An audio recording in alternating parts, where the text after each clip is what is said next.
Welcome to my YouTube channel HeloTV. If you haven't subscribed, please subscribe the channel.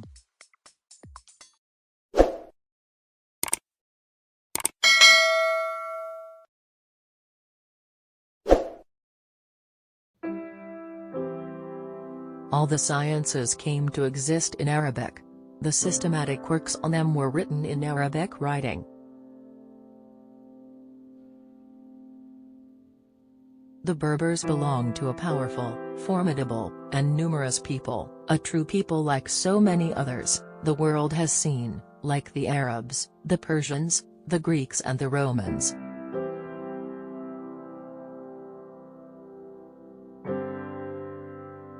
Beyond known peoples of Black West Africa, to the south there is no civilization in the proper sense.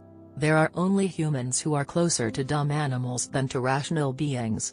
They live in thickets and caves, and eat herbs and unprepared grain. They frequently eat each other. They cannot be considered human beings.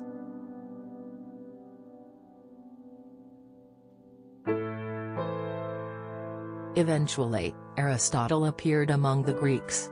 He improved the methods of logic and systematized its problems and details. He assigned to logic its proper place as the first philosophical discipline and the introduction to philosophy. Therefore he is called the first teacher.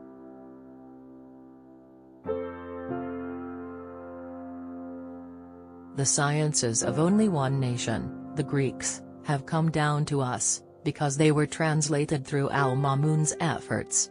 He was successful in this direction because he had many translators at his disposal and spent much money in this connection.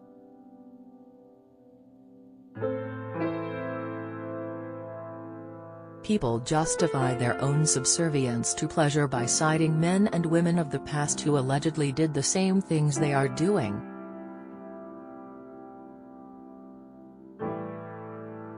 No one can stand up against the authority of truth, and the evil of falsehood is to be fought with enlightening speculation. History, therefore, is firmly rooted in philosophy. It deserves to be accounted a branch of philosophy. Government decisions are as a rule unjust, because pure justice is found only in the legal caliphate that lasted only a short while. The purpose of human beings is not only their worldly welfare. This entire world is trifling and futile. It ends in death and annihilation. The purpose of human beings is their religion, which leads them to happiness in the other world.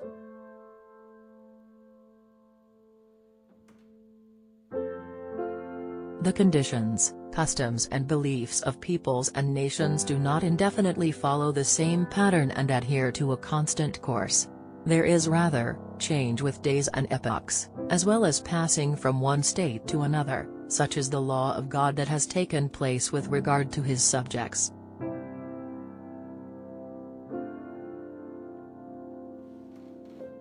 The fifth stage is one of waste and squandering. In this stage, the ruler wastes on pleasures and amusements the treasures accumulated by his ancestors, through excessive generosity to his inner circle.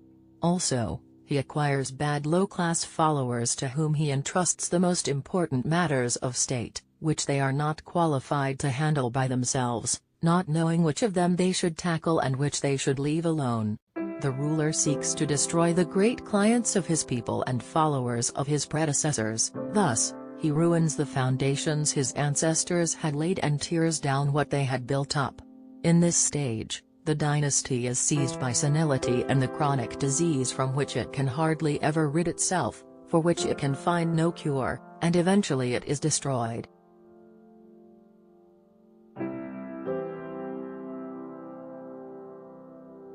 Muhammad said, "Every infant is born in the natural state. It is his parents who make him a Jew or a Christian or a heathen." The past resembles the future more than one drop of water resembles another.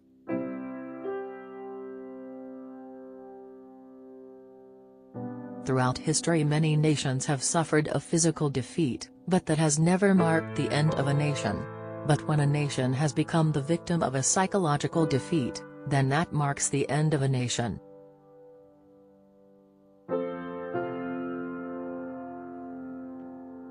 Man is essentially ignorant, and becomes learned through acquiring knowledge.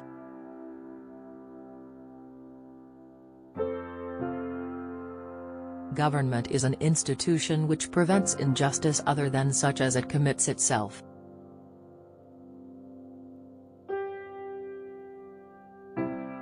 Man is the child of customs, not the child of his ancestors.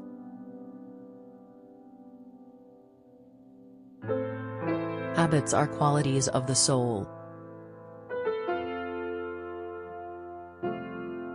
He who finds a new path is a pathfinder, even if the trail has to be found again by others, and he who walks far ahead of his contemporaries is a leader, even though centuries pass before he is recognized as such.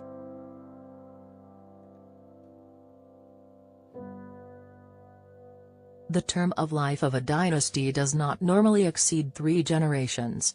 For in the first generation are still preserved the characteristic features of rough, uncivilized rural life, such as hard conditions of life, courage, ferocity, and partnership in authority.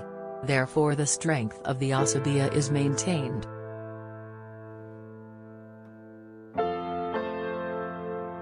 If the soul is impartial in receiving information, it devotes to that information the share of critical investigation the information deserves, and its truth or untruth thus becomes clear.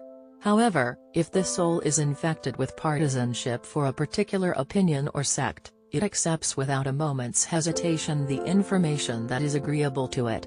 Prejudice and partisanship obscure the critical faculty and preclude critical investigation. The results is that falsehoods are accepted and transmitted. Islam is under obligation to gain power over all nations.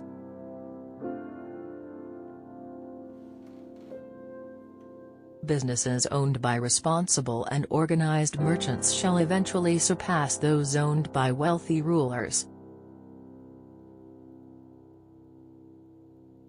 Sedentary culture is the goal of civilization. It means the end of its lifespan and brings about its corruption. The easiest method of acquiring the habit of scholarship is through acquiring the ability to express oneself clearly in discussing and disputing scholarly problems.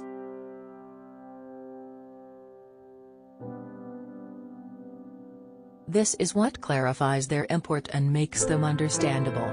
Some students spend most of their lives attending scholarly sessions. Still, one finds them silent. They do not talk and do not discuss matters more than is necessary. They are concerned with memorizing.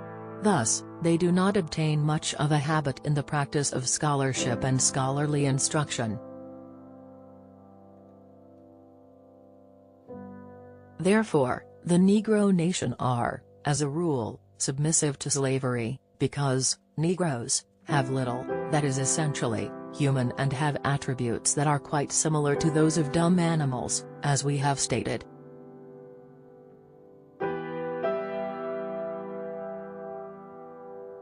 People are largely ignorant of the interests of the human species.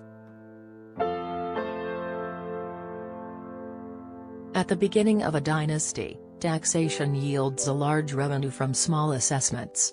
At the end of the dynasty, taxation yields a small revenue from large assessments.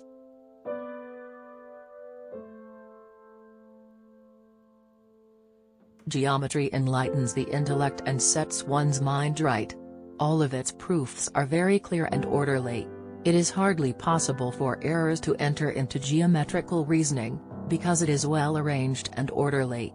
Thus, the mind that constantly applies itself to geometry is not likely to fall into error. In this convenient way, the person who knows geometry acquires intelligence. When incentive to acquire and obtain property is gone, people no longer make efforts to acquire any. Those who infringe upon property rights commit an injustice. If this occurs repeatedly, all incentives to cultural enterprise are destroyed and they cease utterly to make an effort. This leads to destruction and ruin of civilization.